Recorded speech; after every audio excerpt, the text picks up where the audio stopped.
just want to introduce myself. My name is Richard. I'm co-founder of FoodStream. And along for the ride here is Zach and Lara, who look after FoodStream memberships. As most of you already know, FoodStream is a social network for business and non-profits who are committed to tackling food insecurity. Our technology connects farms and restaurants with community groups and funding.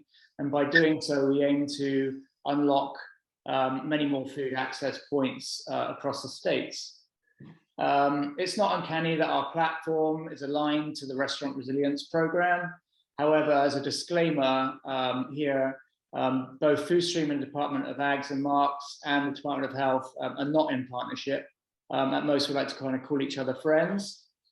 Secondly, caveat here, you don't have to be a FoodStream member to be a part of the Restaurant Resilience Program. So they're kind of two entities. But with that said, as a value add to our membership, we're delighted today, despite the technical hiccups currently, to bring you the representatives of Agriculture and Markets and the Department of Health, who have been intrinsic to setting up the program, the Restaurant Resilience Program. And they'll introduce themselves, and they're going to spend the first part of today. We're going to be taking you through the program from soup to nuts, as I said, and then listening carefully. Hopefully, undoubtedly, they'll cover off most of your questions. That said, the second part of the town hall will be Q&A. So after the gentlemen have finished with their presentations, I suggest the etiquette would be, as I mentioned, to write questions in the chat, and we'll pick them off one by one and hopefully get to the end. So I'm just going to look at a couple of chat questions right here. Good. Okay. All right. So without further ado, I'm going to hand you over to Mark, and hopefully you can hear him. Mark. Yes, hi, good afternoon, everyone. I want to start by thanking FoodStream for getting the group together and allowing us to interact with you. This is, at this point, been a bit of a grassroots outreach program for this restaurant resiliency effort that we're putting together. Really no framework or blueprint existed. This is definitely an emergency response program. That's often the case. You kind of grab the funding and develop the program as you're going through it. So that's definitely the case with this program. We do think we've got a pretty good framework in place, but we are still kind of adjusting things as we go and finding different issues as they arise.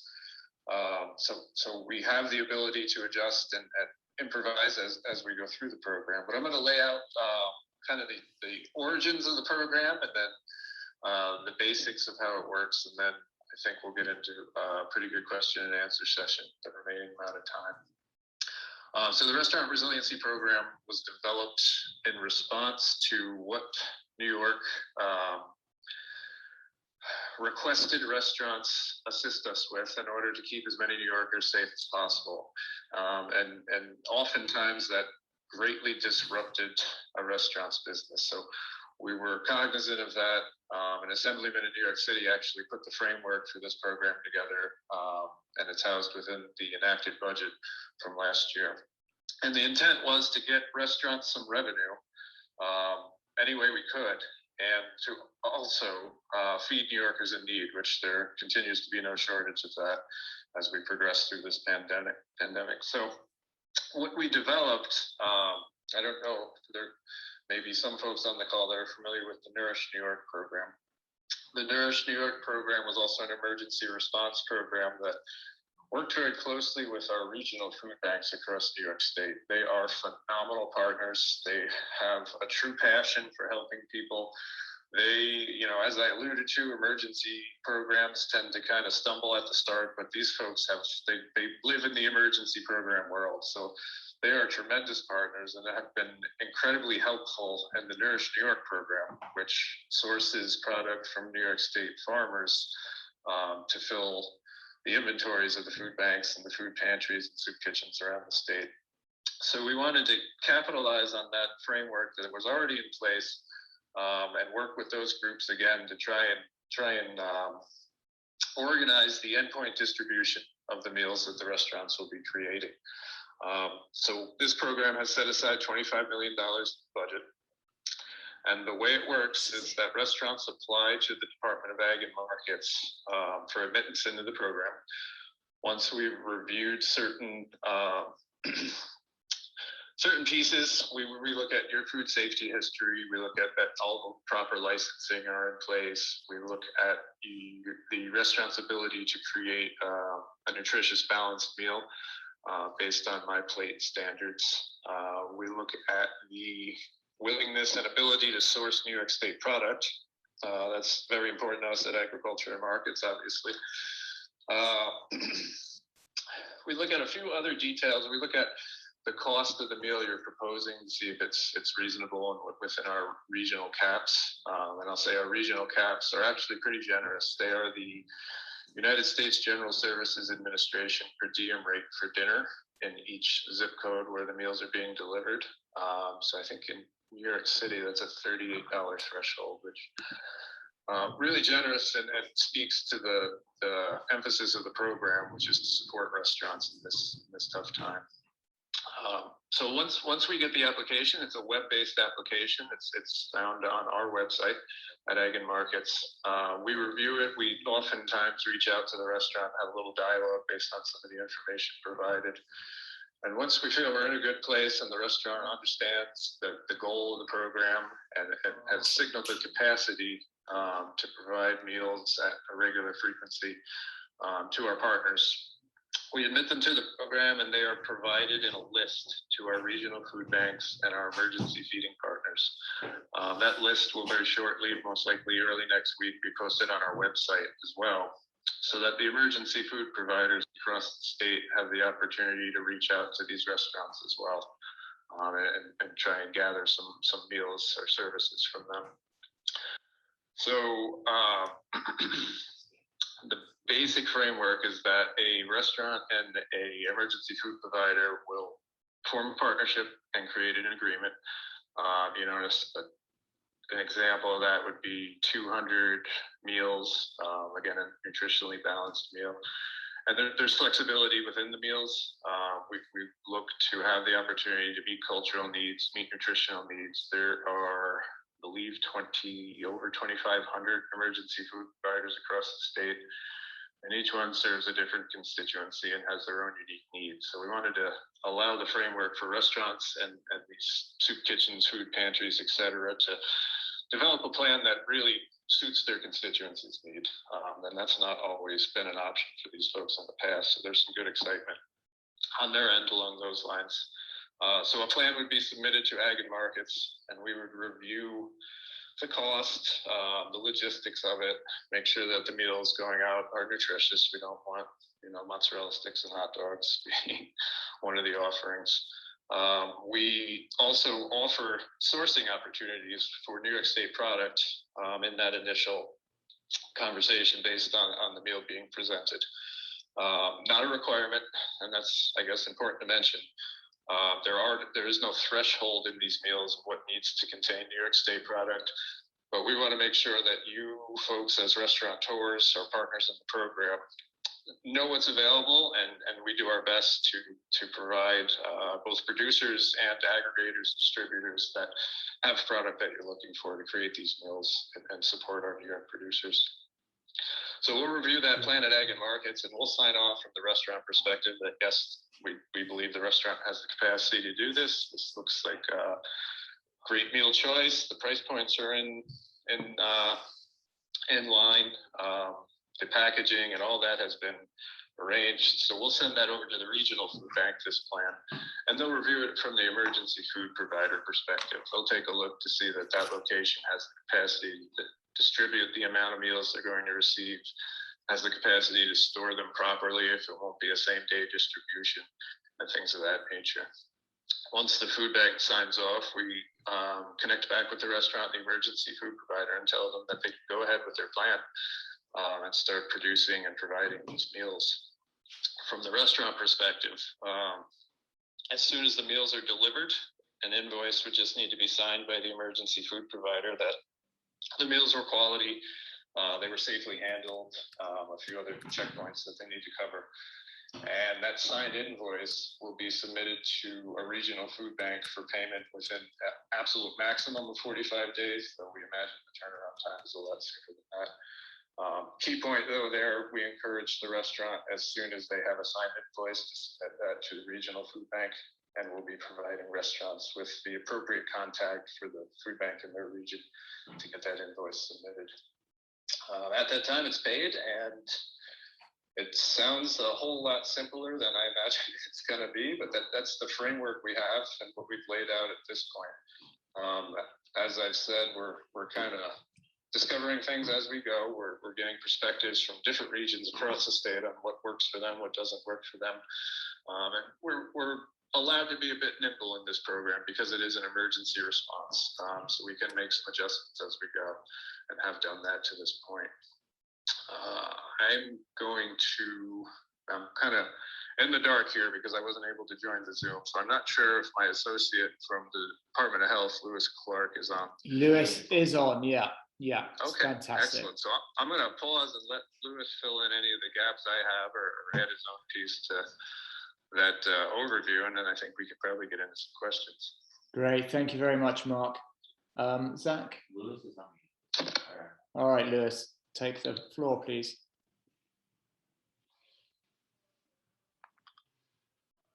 He's not speaking. Can you hear me now? Yes, sir. Sorry. Oh, there you go, Lewis. Thank you, Lewis. I see you. Thank you. Yes, Mark, you did a fine job. So he said everything you really need to know. I mean, the most important thing is that we are in partnership with, of course, agricultural markets, and we're hoping that our role really is to establish the contracts that are going to go through all the regional food banks and to help them facilitate the payment process to get the funds spent.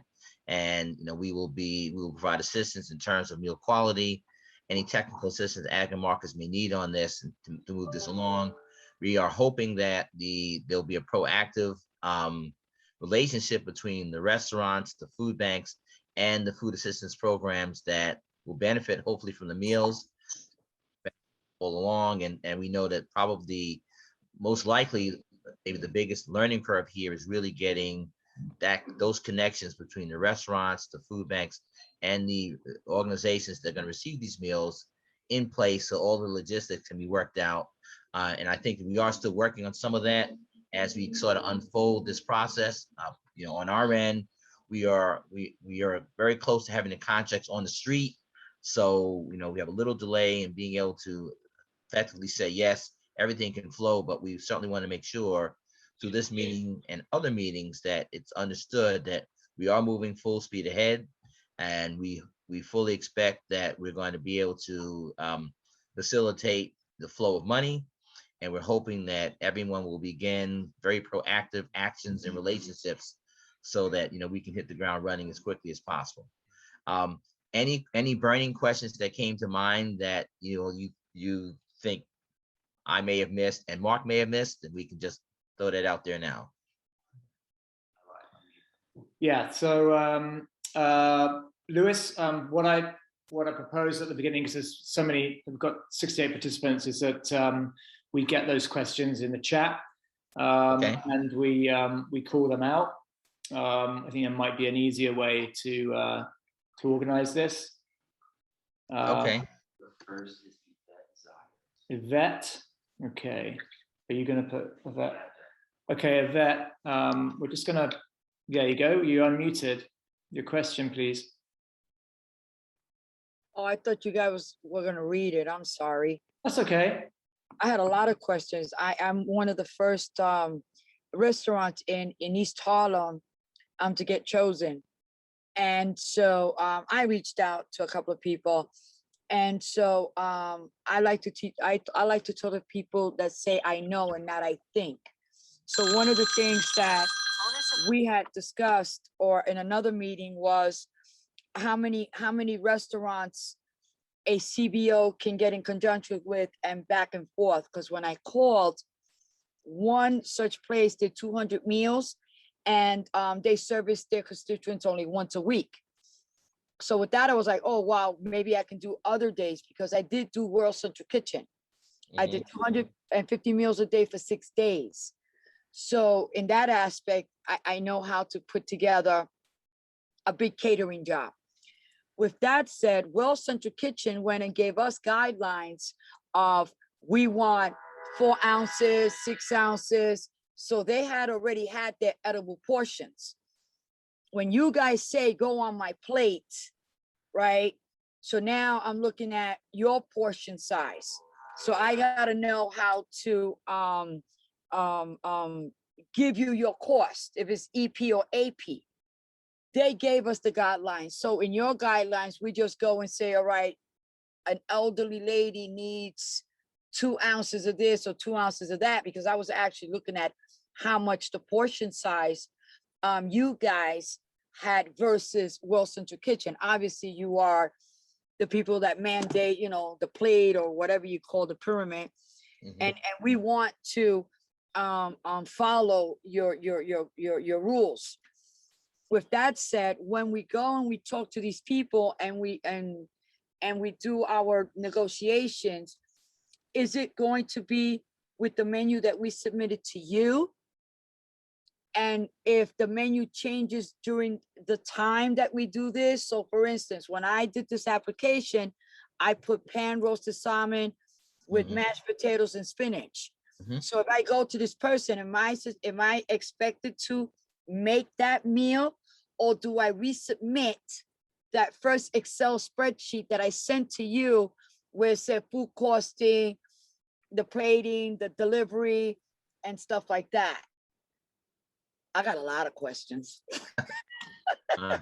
That's really good of that. Okay, Lewis. Yeah, I think you caught all that. I did, and I'm Yeah, going to great. also ask I'm going to ask Marcus. Some of your questions relate to, first, how to ensure that the quality of the meal is going to meet both our requirements and the requirements of the organizations that you're providing food to. So our first thought there is that we want to ensure that, number one, the organizations that you're providing food to are satisfied with your plans and your intentions. Number two, that what you have provided in your application roughly is associated with what you're proposing to do overall, with some tweaks that might happen with it along the line, because you want to meet kind of the satisfaction of the organizations that you're going to provide food to. And the My Period guideline is really just trying to make sure that the nutritional content of the meals is present, so that you're not going to kind of provide a meal that really would be a poor substance quality content, and you have a guideline to meet, but you can build on top of that to meet the requirements of the organizations that you are serving. So on the nutrition side, we're basically saying, yes, we want to know what you're doing. We want to make sure that it meets some level, some standard. It's acceptable to the organizations that you're providing food to, and that would be good enough for us to move forward. On the application side, I'm just going to defer to Mark for a second to see if he wants to jump into how you would go back and forth with any changes. And I'm just going to step away just for one quick second, Mark, as you speak. Can you hear me, Mark? You're on. Did we lose you, Mark? You might be on mute. Lewis, I apologize. Yeah, Mark's just about to talk. Thank you. Okay, go ahead. Am I ready to go? Yeah, you are, Mark. Okay, great. On the application side, that's just a sample. So that's when an EFP is taking a look. We're going to, like I said, put this list up most likely very early next week. And there are going to be likely 50 or more on the initial list, and that list is going to continue to grow as this program moves on. But when an emergence, so, you know, if I'm a soup kitchen and I want to try to find something, and I have a good sense of what my constituents want, I'm going to go through that list of 50 and take a look at the sample menus and try to find something closely related to what I'm looking for. But you have the opportunity when you reach out to these folks to develop whatever meal that they're looking for. It's really, that's what the idea is behind this, that we're connecting two folks, one that has the ability to make what a soup kitchen's looking for, and then, you know, be the soup kitchen who can handle the capacity, has a willingness to distribute this food.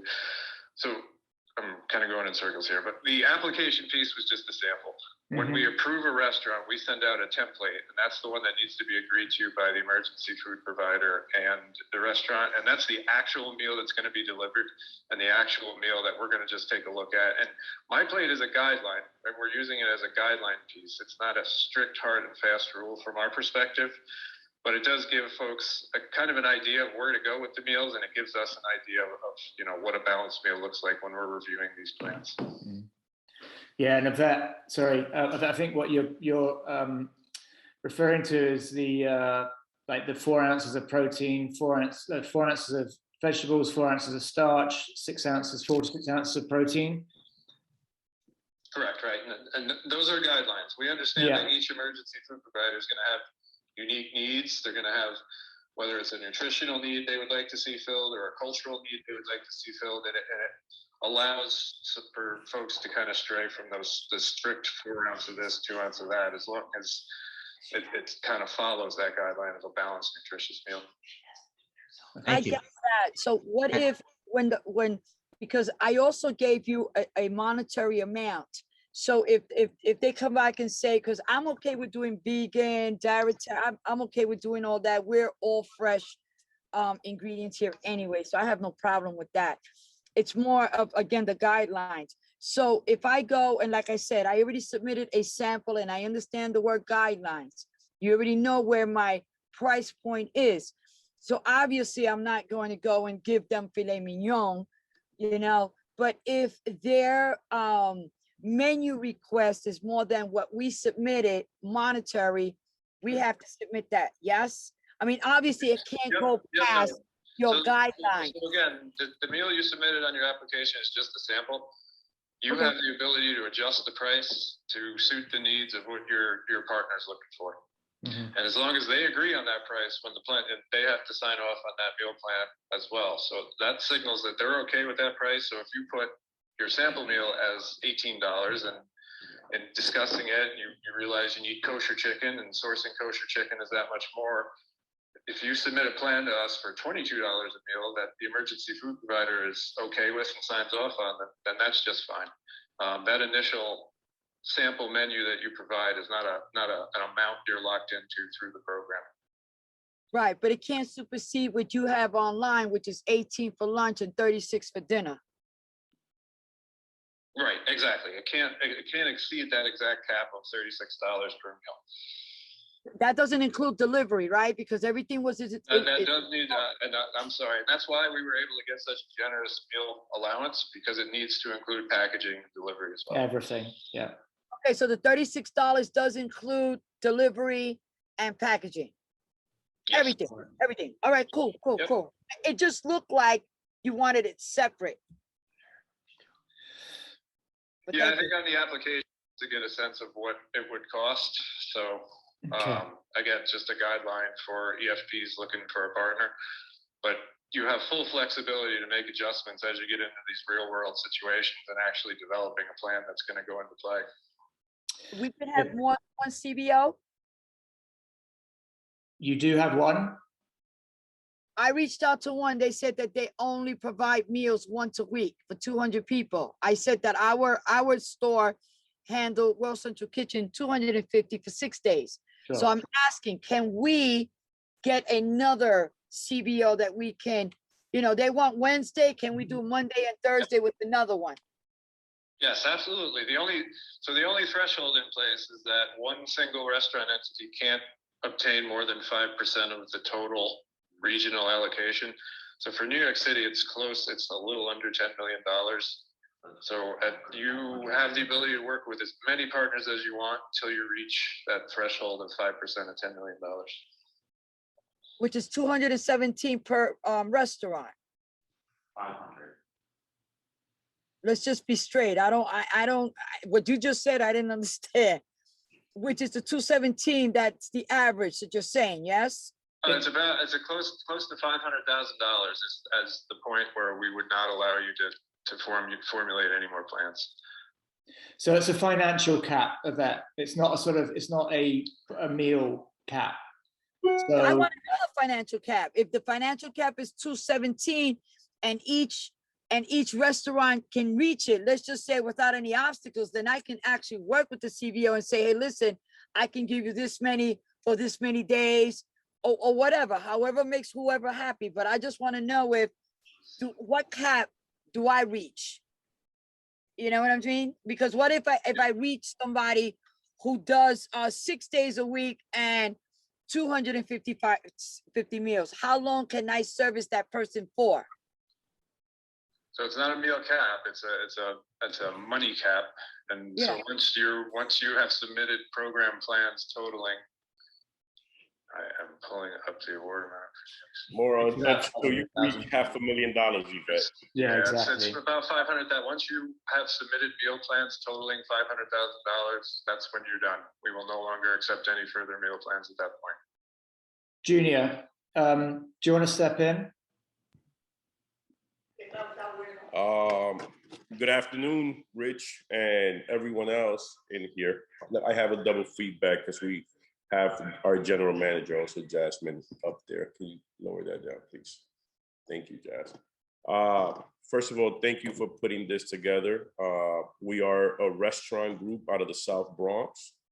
We own Bronx Draft House, Bistro, Bricks and Hops Beer Garden, and we were the group that piloted the World Central Kitchen emergency activation in March when they came in here into New York City and did everything they did.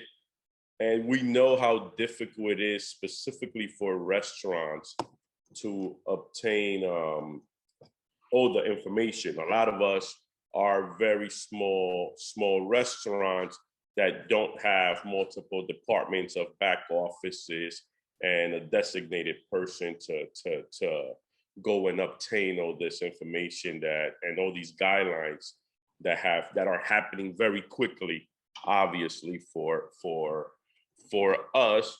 So more on the words, we understand the program.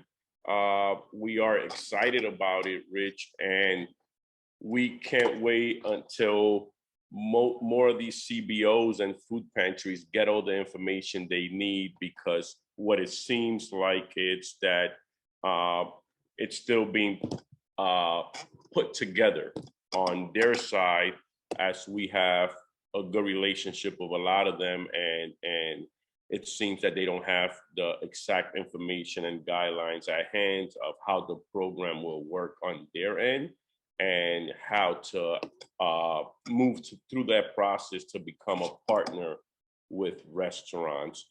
So on our side, it's more waiting for that to happen. We have contacted multiple organizations, specifically Bronx and Harlem, which are our areas. And a lot of the organizations don't have much information on how the program works and how they would be able to obtain the funds, or how would the process to become a partner work. So that's mainly what our concern is. Can I jump in for a minute, please?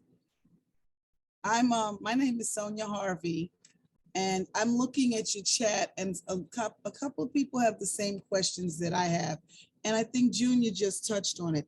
I run a food pantry, and I've been having restaurateurs who have been emailing me, sending me breakdowns on their food orders. I guess the Yvettes out there have been reaching out to me and offering me this, and I didn't know what they were talking about.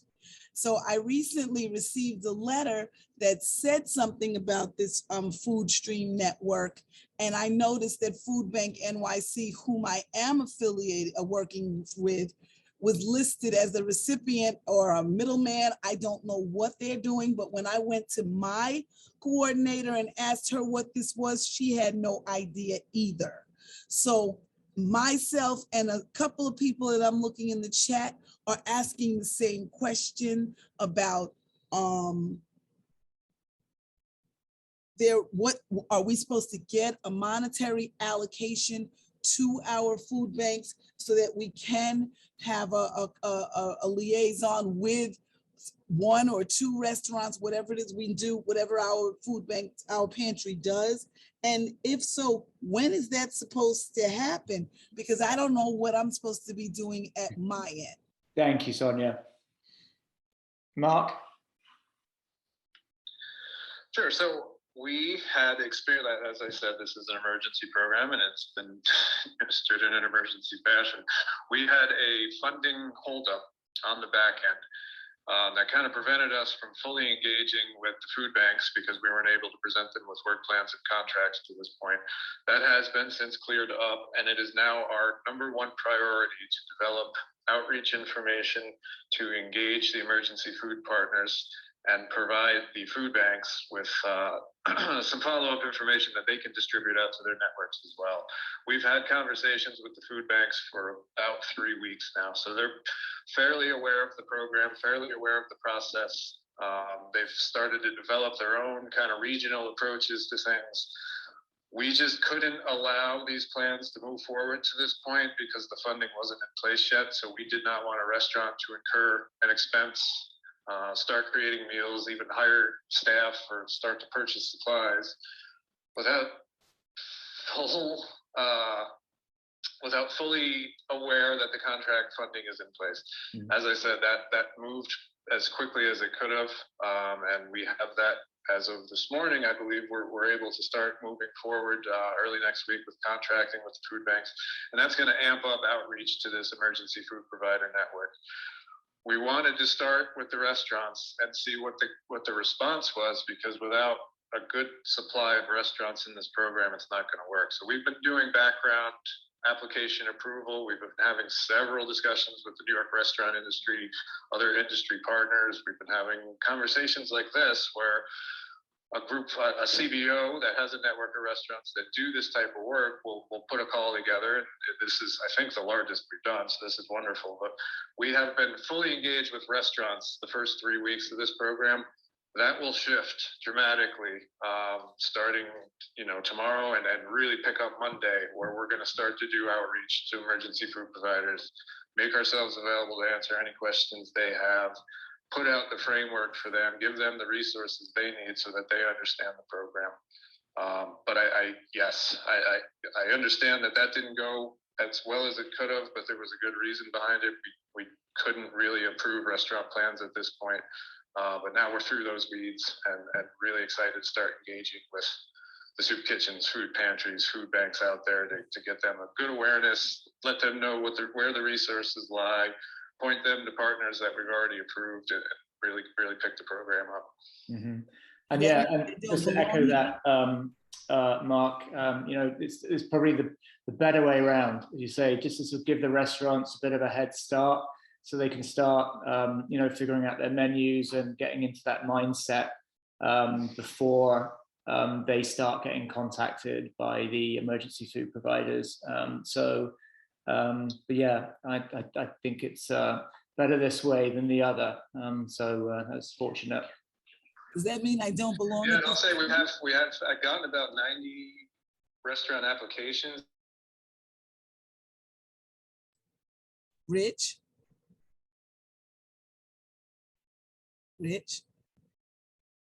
does that mean that that somehow the card?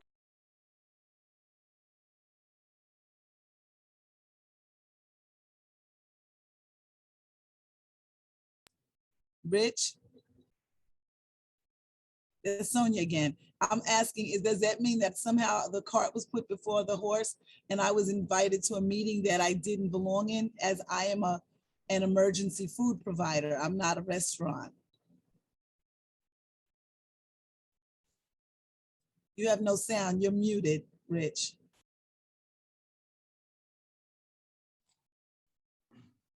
Lost your sound, guys. Sorry, Get a question Mark. or an answer that you have thought about, or even that you haven't considered. And so I do think there's a lot of value in you being here today. And thank you for coming, really. Yeah, sorry, I just clipped you off at the beginning of that, Mark. But Sonia, Mark was just saying that I think it's really good value that both sides of this program are present here today. You are going to be working with one another anyway moving forward, so I think it's a great forum with the mix. Robert, I'm going to unmute you. Oh yeah, there you go.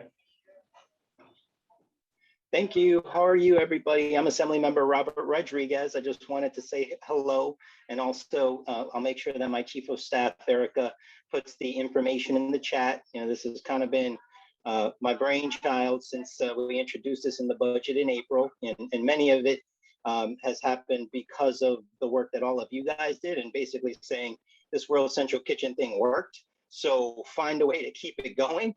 And you know, fast forward today and the work that the Ags and Markets guys are doing to try and bring this program, you know, to light. So I just wanted to say, you know, my office is here. We're going to be working through the kinks. Hopefully we're in a place where, you know, in a few months, we've, you know, exhausted our 25 million and have to come back for more money, you know, and either do that, or hopefully the pandemic ends before we need any more. So I think, you know, it's fully our intention to make sure that this program is successful, that we help our restaurants get on the right path and meet the food and security needs, and do that throughout the pandemic as it was intended. So just a little bit of background on that. And of course, I look forward to, of course, hearing more. You know, it's the beginning of our program, so there are going to be kinks that we have to work out, and supporting this program and all you restaurants who have been doing great work, you know, since the beginning of the pandemic. So thanks for letting me speak and join you guys. Thank you, Robert. Appreciate you. So World of Life International, have a hand up. Yes, thank you very much, Rich. This is Reverend John Odell. Oh, hi, Reverend John. Yes, I just wanted to make a suggestion, considering the fact that most of the food programs that will be participating in this project, they are small, and they often don't have the resources, the capacity to support these services. I'm suggesting that, you know, going forward, we should always also think of providing some funding. It's a great thing to give us food, but getting the food to the people requires a lot of expensive resources. We have to get workers, get volunteers. We have to be able to transport and deliver the food sometimes to people at their home. And when this funding is provided, sometimes it goes to these big organizations, and the local grassroots organizations that actually deliver the services don't get any support. They don't get any funding. And people just expect that the food pantries and the soup kitchens will be able to distribute the food. But they don't think about the fact that the food pantries and the soup kitchens need financial support. They need resources. So for us to make this program successful, we have to think of how funding should also go to these local programs. Because at the end of the day, if they are not able to have the workers, the volunteers to deliver the services, this is just going to be a waste. Sometimes we found people dumping food on the streets because, you know, the food cannot get to the people that need it. So making funding available to the local providers is equally as important as having food. Thank you very much.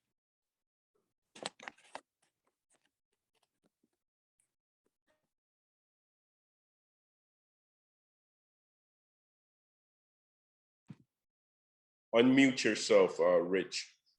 Sorry, thank you. Thank you, Reverend John. I agree entirely. I think that the custodians of the Restaurant Resilience Program are you guys, and most of you come with experience during the pandemic of 2020. Most, you know, where we learned from many mistakes, and it's important that we don't overload the food service providers who may not have the resources. They might have the will, but not the resources. So I think, yes, it's important to, you know, to get financed. This is what the program's for, to support the restaurants. But I think just being realistic and mindful with those conversations that you have with those emergency food providers, that they have the bandwidth to, you know, to deliver those meals, that, you know, at the standard that you prepare them and serve them. So I think there's a bit of hand holding there, and your restaurants are more than capable of doing that. So probably just preaching to the choir there, but I think that's a very good point. Thank you, Reverend John. Giselle. Hello, good afternoon, everyone. Thank you for having me. I also wanted to make a suggestion when it came to the packaging aspect. And this was based off of my experience with World Central Kitchen as well. Just to keep in mind for us, the restaurants, that the packaging of the food is plastic, and it will end up somehow in our environment. So maybe this is a good opportunity to also introduce environment-friendly packaging. And since that goes into the delivery costs as well, and that will be considered, I think it's just a good opportunity to keep in mind to be environment friendly in the process of packaging our food.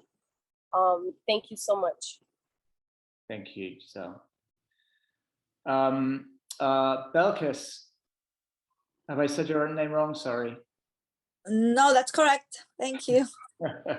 I just want to say thank you for inviting our food pantry to this meeting. This is the first time I've ever heard of this. It's new, to me. We are a food pantry in Smithtown, Compassion in Action, and I would like to know how to go about signing up for your program for our food pantry, and how we can also get help and donations. We are in desperate need of a van to pick up our the food that we get. I use my car, volunteers use their car, and it's we can't get the amount that we want because we don't have the van. So I just want to know, how do you guys go about that to helping the food pantries out? Mark, do you want to field that? Sure. So I think that just speaks to the issue before, that this is a restaurant-focused revenue program, and I don't know that we completely considered. We try to place, when designing the program on the fly, we try to place as much of the burden onto the state agencies and the restaurant as we possibly could. That is, part of them getting $36 per meal is the fact that they're hopefully the ones that are going to think through and overcome some of these delivery obstacles, the packaging obstacles, and things like that. As far as admittance into the program, I'll let my associate from Department of Health kind of speak to what emergency food providers at this point are eligible of being circulated to restaurants, and how an emergency food provider can, if they're not on that list, get on that list. I'm not sure if Lewis is still on, Mark. Okay. Yeah. I don't want to speak for Department of Health because the emergency food provider piece is theirs. So let us follow up with you on that question. I think that that's going to be outlined in the guidance we submit, but that guidance is likely going to go to folks that are already in the program. So let me connect with my associate at DOH, and we will lay out the procedure for if you don't appear on that list of 2,600 providers at this point, how to get set up with Food Bank in New York City or City Harvest and able to receive these meals. Mark, does that answer your question? We are on that list. We are connected with the food banks in Long Island, in New York, Island Harvest and Long Island Cares. That's where we get our food from. Got it. So we're connected with them. Excellent. So if you're already in their vetted network, then you can go ahead and start receiving and creating partnerships with restaurants and receiving meals. I would express to the restaurant when you're creating your plan and developing how to meet your needs, that you flag for them that delivery is an opportunity for you folks, and that they might need to put some extra thought into that and how they're going to safely get these meals to you. So I should get in touch with the Long Island Cares and Island Harvest about all this too? Well, we're going to, within the next, I would say by Monday at the latest, we will have an email blast that goes out to all 2,600 EFPs with a breakdown of the program, contact information for us for questions like this that aren't answered, and really a good understanding of how it works and what your role and responsibilities are in order to receive these meals. So look for that email, and certainly feel free to contact Island Harvest or Long Island Care for any time. I've been in touch with Paul on a regular basis, and he's super excited about the program, so I'm sure he'd be a good resource. Okay, Adam, thank you. Sorry, I'm rushing through because I'm just it's coming up to the hour. But Adam, Hi. Hi. Hey, brother. How are you? Very good, thank you, Adam. Very good. Awesome. I have a question. The program is gonna start as soon as like 1 week, so I need preparing things to know what I'm doing. Like a 1 week, 2 weeks. What you thinking of? This is first. Second, the like what we're doing with the bill. Like let's say we need to submit the bill once every order. They had to sign off. I have to sign off, and the food provider, they have to sign off and submit it after that to you every time. Like if I have an order every week, the same order, let's say, if I have to do it every week and send it to you, or is it automatically is gonna be like, because this is gonna be the deal between us and the food providers? Okay, Mark. Sure. As far as starting goes, like I said, now that we've ironed out that funding piece, I think we're going to really kick into high gear and start on our end at Agri Markets approving restaurant EFP agreements next week. So I would say as soon as 2 weeks from now, food can start being delivered. Certainly a goal on our end to get these plans that we have received so far approved and rolling now that the funding piece is worked out. To speak to your question about invoicing, so if you're going to work with an emergency food provider and deliver 200 meals every Tuesday in the month of December, we're going to take a look at that plan. We're going to approve it. When we approve it, Food Bank approves it. It'll come back to you with a number, a plan approval number. That'll go on each subsequent invoice that you submit to the food bank, that plan approval number, and you submit it as soon as you make delivery. I would recommend, and we stress to restaurants in some of our outreach, to submit that invoice the minute you are back at your restaurant with a signature on it. You don't have to wait until the entire month of December deliveries are complete. Once you deliver that first Tuesday with 200 meals, the emergency food provider signs off on the quality and that it was safely handled. You can take that and submit that invoice right away. There's a question here, Mark, about the program and regions. It's like, how do the restaurants and EFPs know which region they're part of? Because obviously it's a statewide program, this. Sure, so whatever zip code is on the list of emergency food providers, the emergency food provider is associated with a regional food bank. So that would be the region that's under. And it really boils down to the location zip code. So I hope that answers the question. You folks, I think a lot of the folks on this call are either in the Long Island, Westchester region, or obviously New York City, Food Bank NYC, and City Harvest. Mm-hmm. Yeah. But if there's any questions where you are, or if you have different locations, you need some clarity, just feel free to reach out to our email address, and we've been responding within a few hours at this point, and get folks the answers they need. And I've posted the agriculture.ny.gov restaurant resiliency link. There's information there about the regions, application for the actual program, and other such good useful bits of information in there. Can I say something? Yeah, sure. Sorry. Those that no longer need to ask a question, would they put their hands down? So I'm not too sure which ones now are left. So unless you all still want to ask questions. Sorry, Yvette, go for it. World of Life of International, he said something about funding for the CBOs.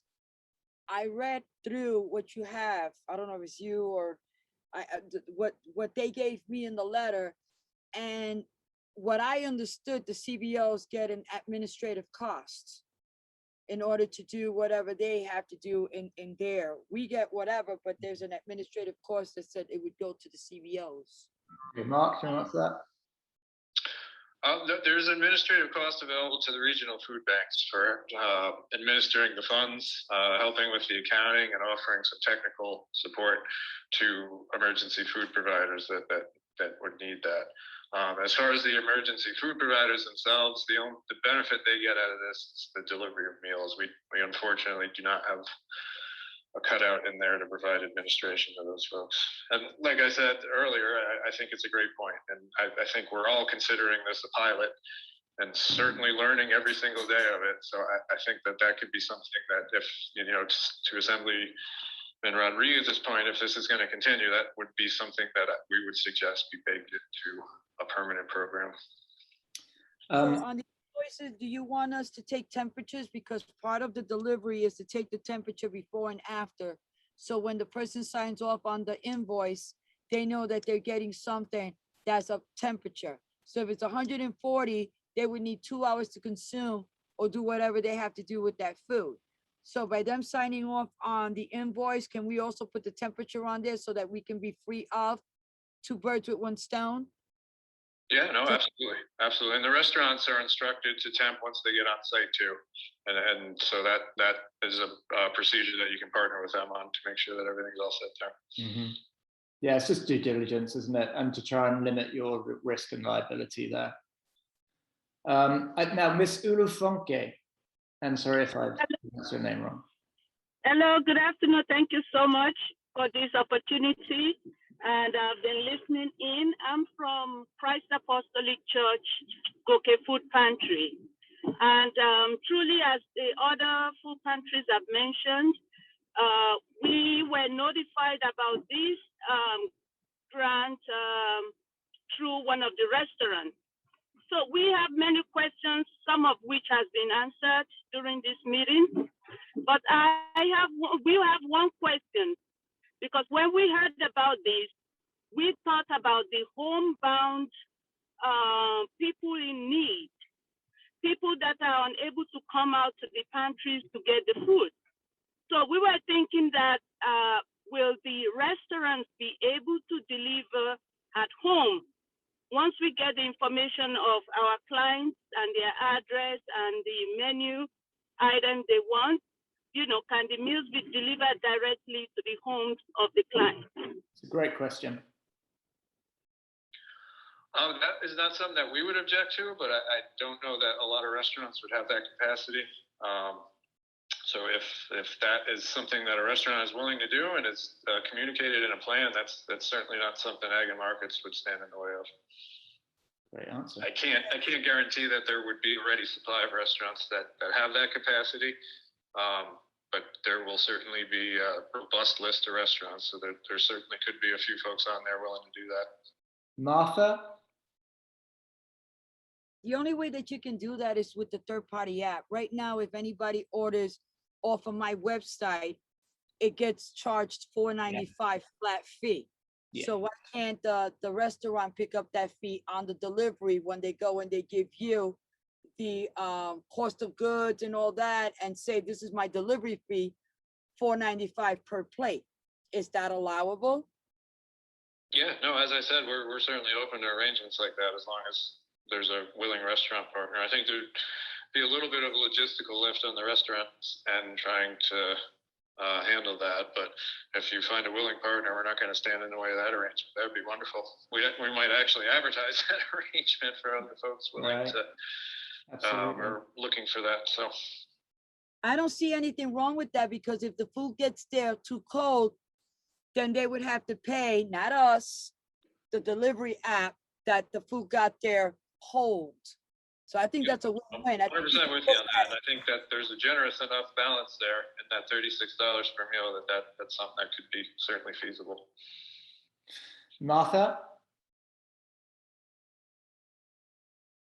Martha, do you want to take the floor? Martha? No, Martha? Yeah, can you hear me? Yeah. Yeah, okay. Hi, so my name is Brian Lyons and we're a part of the CBO. And my question is, in with regards to the temperature, if I wonder if meals are only going to be provided cooked, or are they also providing cold meals as well, which also has to be received at 41 degrees or below.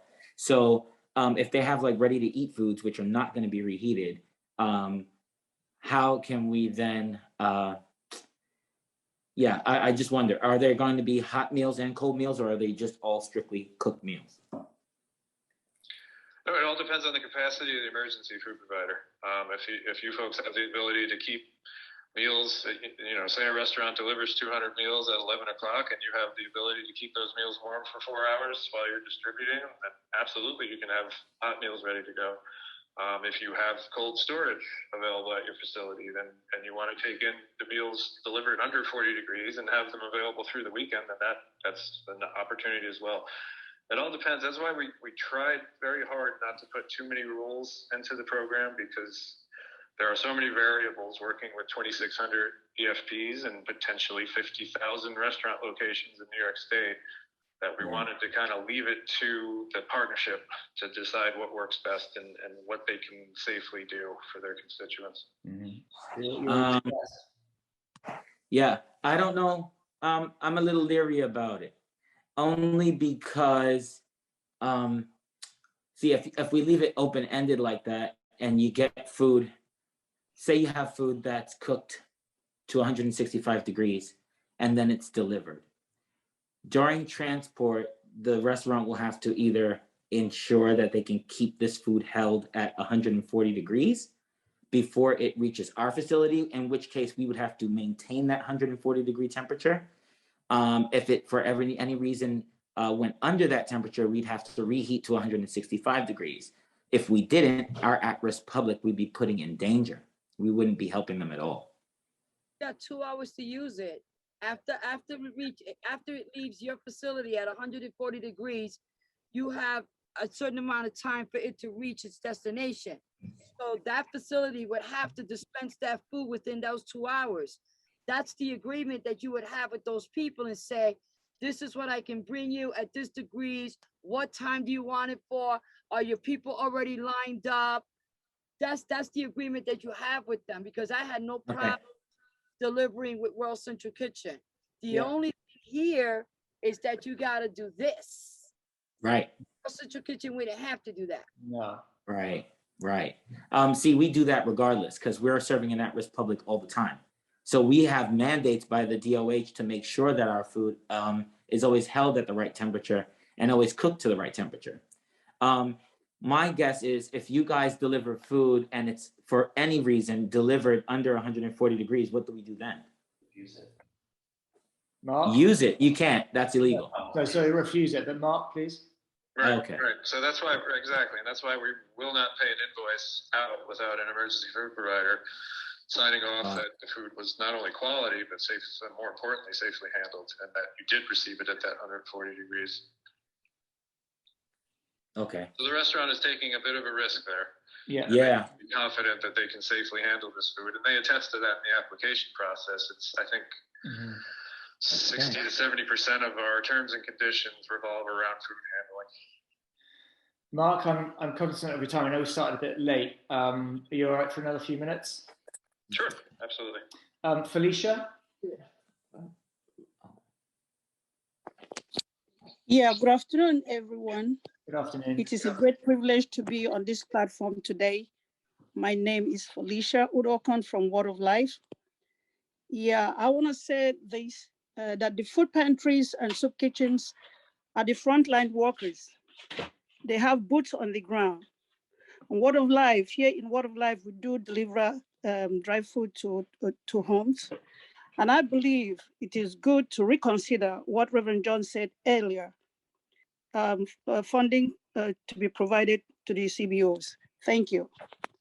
Thank you, Felicia. Appreciate that. Any other questions?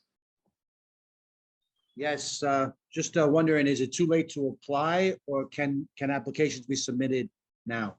And sorry, Mark. Yeah, no, absolutely. We're going to continue to accept applications until we reach a point where, so we're going to maintain a checkbook balance on our end and the food bank's end. So the New York City $10 million will be adjusted down each time we approve a plan. And when we get to a certain level, which we haven't determined yet, but it's nowhere in the near future, that at that point we may hold applications for that time being. But this is going to be rolling right through the program. We're going to try to get as many restaurants as possible served with this funding. And it's been a pretty quick turnaround, hasn't it, Mark? It's been like a less than 5 days or something since to review that application. One more question. If it's got everything it needs, within 4 to 5 business days, we are reaching back out. Often there's some pieces missing. I think a majority of them, at least at the onset here, while we're developing our guidelines and making them more clear and concise, we've gotten a lot of incomplete applications, but our team's been pretty good about reaching out and starting a dialogue on how to get what we're missing, and have approved even a few that came in incomplete at this point as well. Can I just add one more question to that, which is we have yet to be graded by Department of Health at our restaurant. We opened end of 2018. They missed one inspection, and then pandemic hit, and they're not doing inspections. What do we submit in lieu of a letter grade?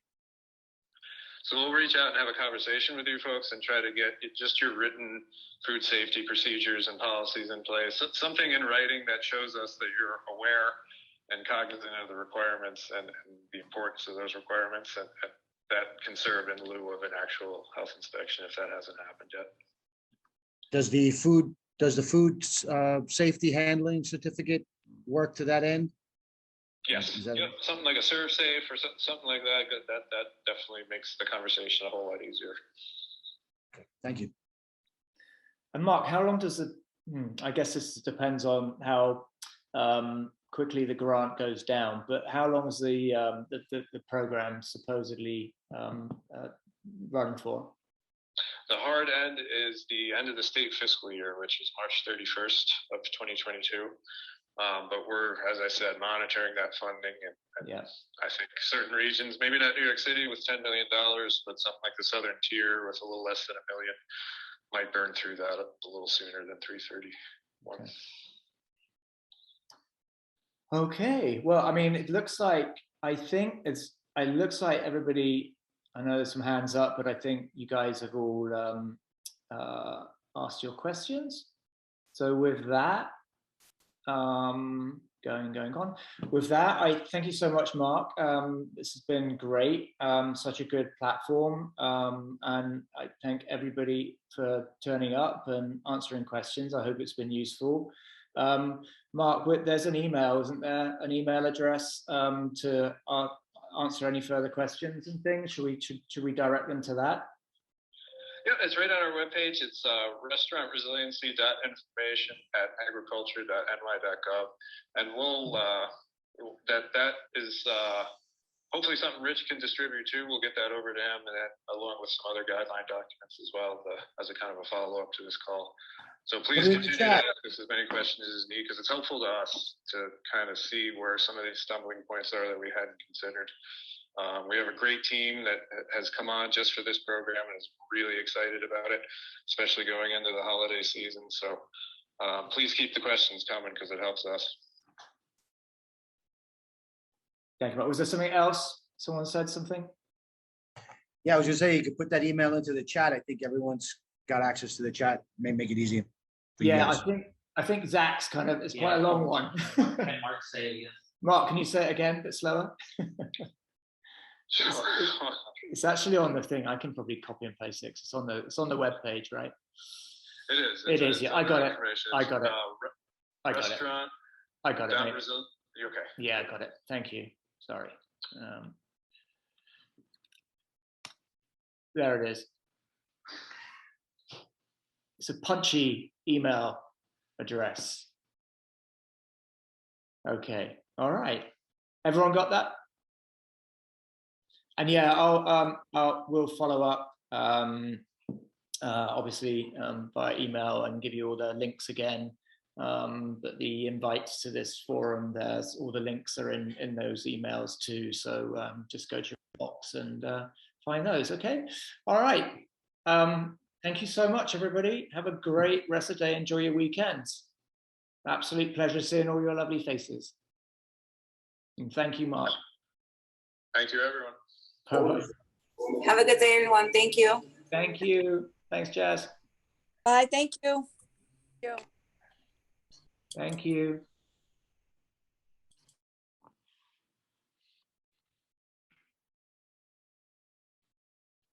Thanks, Billy. Okay,